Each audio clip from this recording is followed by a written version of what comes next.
Hello, my name is Glenn Dyer, and you are watching a Dyer-Situation. Today I'm seeing the BELKO experiment. That's that high-energy thriller Saw movie that has been advertised recently. The one where, like, a bunch of people are locked up in an office building, and so an announcer comes out on the intercom and he says, all of you kill each other within 24 hours, or something like that. You know, one of those, whoa, what would you do in such a hypothetical situation? Those kind of movies. Do you know what? I see potential for.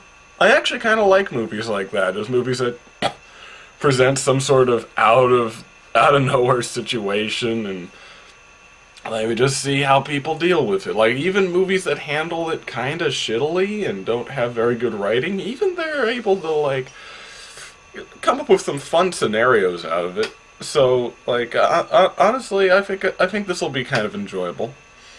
Probably the forget the name of it, but there's this movie that just this whole situation is kind of reminding me of it. Forget what it's called. I saw it on Netflix. But basically, a bunch of people are abducted by aliens or something, and they're just a whole bunch of random people. None of them know each other, and they're just in this big old circle, in this dark, empty room. And essentially, like, every 2 minutes or so, like, this, like, light thing lights up, and basically they think about somebody, and if enough people think about one person, so it's kind of like votes, then that person dies. And if nobody votes, then some random person dies. And basically, like, a high-stakes thing of, like, who do we get next? And, like, some people pair up and start, like, aggressively attacking everyone. And, like, yeah, you know, just all these different dynamics to it. And clearly low-budget movie, and it's honestly not that great, but, you know, it was fun. It's an entertaining kind of thing to watch. So I'm hoping this movie is anywhere near as good as that, and because if it is, then I'll be happy. So let's get to it.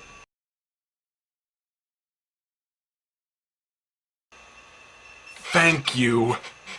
Oh, thank you so much. I needed this so badly after watching Beauty and the Beast. This was amazing. Now, as I kind of suspected, it's not profound, it's not smart. In fact, there's many things about it that are uproariously stupid, but god damn if it isn't exciting, fun, and kind of interesting at times. As I said, it's basic. The rundown I gave you before, that's essentially the thing here. It's just there's people locked up in a building, and some guy instructs them to kill each other, and we see the factions that form from that, and we see, like, the betrayals and the scheming and all this stuff that goes on. It's funny thing is, this is made by Blumhouse Tilt. This was founded by them. Blumhouse Tilt is basically Blumhouse, but they do other stuff. But whatever. They also they funded, like, the Green Inferno and stuff like that. Like, stuff that's not directly under Blumhouse's control. They just throw money at it, and mixed results. But, like, it's funny that this is connected to the Blumhouse, though, because this is almost like The Purge in a way, and, like, just excessive violence and like, themes of betrayal and stuff like that, but a lot less infuriating, because this is seemingly set in a real world of some sort. Like, you could argue some of their motivations are a little extreme, and, like, definitely some of the deaths are silly, but but still, it seems like we're watching, like, real people in a real world of some sort. And it is just so fun for me, like, watching this. There's so much practical effects in this. Like, I just have to say that right out of the bat. So many, like, flesh fake heads that just get exploded, and it looks so good. Like, CGI can never match that, man. I don't care how good it gets. It can never match a dummy's head getting freaking blasted open. Oh, man. I live for that sort of thing. I live for that. It looks so good. But yeah, one of the sillier deaths that happened in this, there's a lot of head exploding and a lot of other stuff. There's one scene where the evil character, well, one of the evil characters, he basically, he twists somebody's neck around 180 degrees. Like, full 180. With his bare hands. And this is not a strong-looking dude, he's like a pretty skinny guy, but... he did...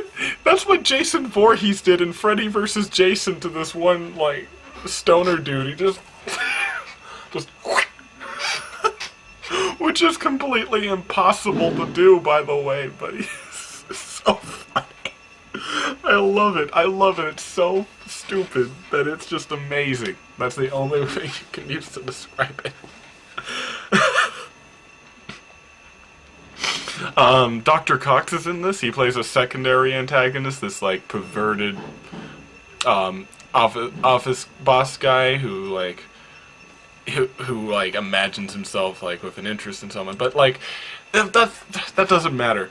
Like, I like the casting in this. I was wondering whether Dr. Cox would be, like, distracting, because I know him for more of a comedy role, but it actually seemingly worked, because Dr. Cox is very scary, so, like, it actually came together pretty well. Oh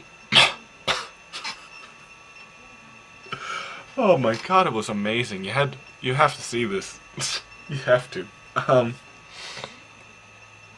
Yeah, but it's nothing extraordinary. You can find a ton of movies like this out there, but it's great seeing something like this with a wide release in theaters, with a bunch of people watching it and just being like, oh, holy shit, that actually happened. That's what you watch this movie for. It is great for that. But yeah, don't watch it for art reasons. You won't get anything like that, but yeah, it was amazing. It was truly breathtaking. And damn, I love those freaking exploding heads. It's so cool. So until next time, I'm Glenn Dyer, and you have been watching a Dyer Situation.